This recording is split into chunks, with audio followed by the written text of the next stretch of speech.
Aaliyah Woods, co-founder of Commonwealth Urban Farms. This is our Beginning Gardener video series designed to help you have a successful garden even if you've never planted a seed in your life. Another nice hot day in summer in Oklahoma. The topic we're going to focus on today is microgreens. But first, let's take a quick look at our garden. The peppers are right here in front of me. So these are the giant Red Marconi, and we're going to harvest them today. They could get a little bit redder, but we're getting sun scald here, so I don't want to leave them on the plant too long. Both these two are ready to go. I can leave them inside, and they will actually continue to ripen, even after they're off the plant. The shishito peppers look super great, and they're ready to harvest. I've already harvested, I think I harvested 9 yesterday. Here's a few more. We want to get them before they turn red. This one is a little past perfect. This one's just starting. We've got some more down here, and I'm going to grill these. The basil up here looks beautiful. The purple basil is so pretty. Now, if you want to have basil all summer, just remember to keep clipping the seeds off. The more you harvest, the more you get. And these are great for garnishes. And our Genovese basil, same thing. You want to keep clipping all those seeds before they go to seed. All right, let's look at our cucumbers.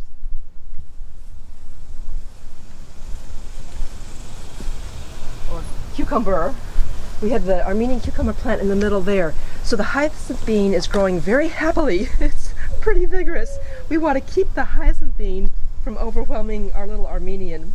This one especially, which gets more sun, is really growing like there's no tomorrow. So as we trellis it, we just need to make sure and trellis it away from the cucumber and give this baby some room to grow and some sun. The yard-long beans that we transplanted last week are doing super great. They didn't seem to go through very much transplant shock at all. So they're growing up here. In another week or two, we'll make a trellis for them to grow up.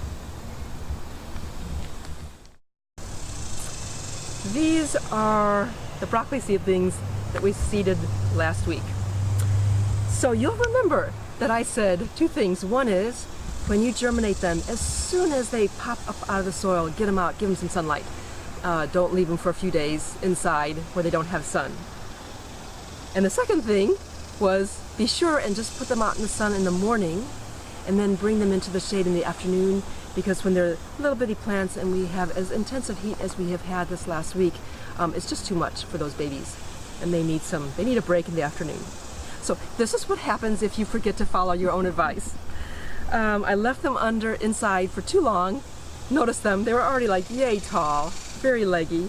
So then I brought them out and put them outside, and I think it was on day 2 or 3 I forgot to bring them back in the shade in the afternoon. So all of those leggy plants that were leaning over and touching the edge of the plastic, when it got really hot, it just burned them and they withered and died. You can see a few withered. Poor stems left. Shucks, messed up on that one, but not to worry, we'll just replant again. It's only a week. We can replant and still be in good shape to have them big enough to transplant in the middle of August. All right, next up we're going to do microgreens. So come summer, one of my favorite foods is salads. Nice, cool kind of food to eat in the middle of the summer. But summer is the hardest time for us to grow fresh greens. Lettuce in particular does not like hot temperatures. It won't even germinate if the soil is too warm.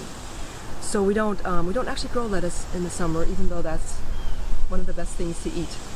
But we can grow microgreens. So this is one way that we can get fresh greens even when it's hot. So we're going to grow microgreens in little trays. You can buy trays for this, or just use some plastic containers that you have left over around the house. Be sure and poke holes in them. You want good drainage. So we're going to start off with some high quality potting soil. This is the potting soil that we made, but you can buy it also. Just get the good stuff, not the cheap stuff. And fill our trays with the potting soil.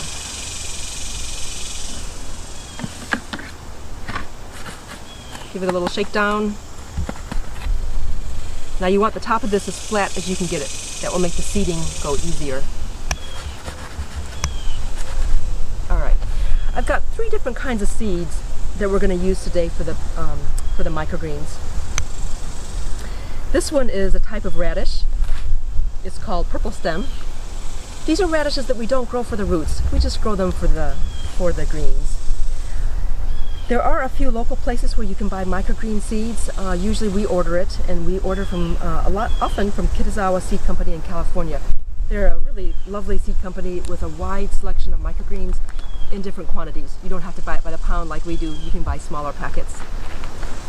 So radishes are going to go here, smooth out the top of that soil, and then I'm just going to sprinkle the seed on top. Now what we're aiming for is for the seeds to be about 1/8 of an inch apart. You're not going to get that exactly, so just estimate. If they're too close, they'll be spindly and fighting for light and nutrients with their brothers and sisters. And if they're too far apart, it's not harmful, it just means you won't get as high of a yield. Alright, those are our radishes. And now we're going to do some arugula. This will be baby, very tiny baby, micro arugula.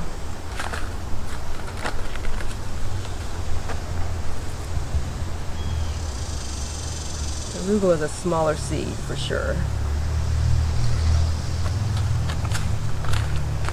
And last up, we're doing another kind of Asian green called Tokyo Begkana. And this is a very mild tasting Asian green. It's in the mustard family, but it's on the mild end of things. It's a nice lettuce substitute.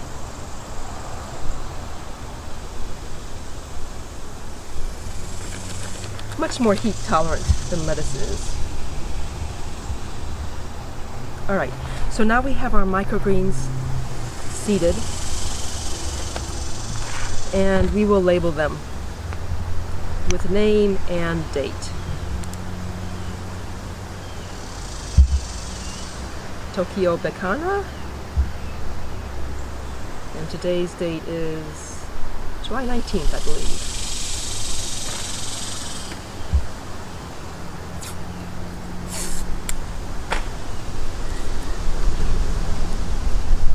Here we go.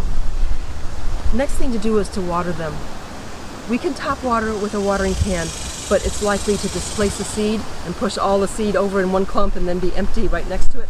So instead we'll bottom water. That's safer, and by bottom watering we also ensure that all of the potting soil is wetted down and it will stay moist for a longer period of time.